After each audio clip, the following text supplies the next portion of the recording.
Asriel Hermansyah dihujat usai ungkap sosok penyemangat hidupnya bukan Krisdayanti.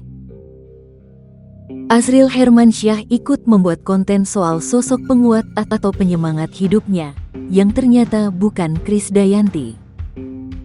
Dalam konten yang dibuat, Asriel Hermansyah ternyata menyebut dua sosok penyemangat hidupnya.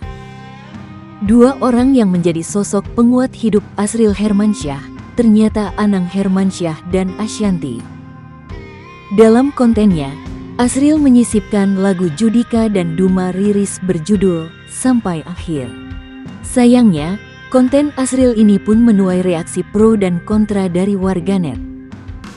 Tak sedikit yang mengkritik Asriel yang dinilai tak memikirkan perasaan ibu kandungnya, Krisdayanti.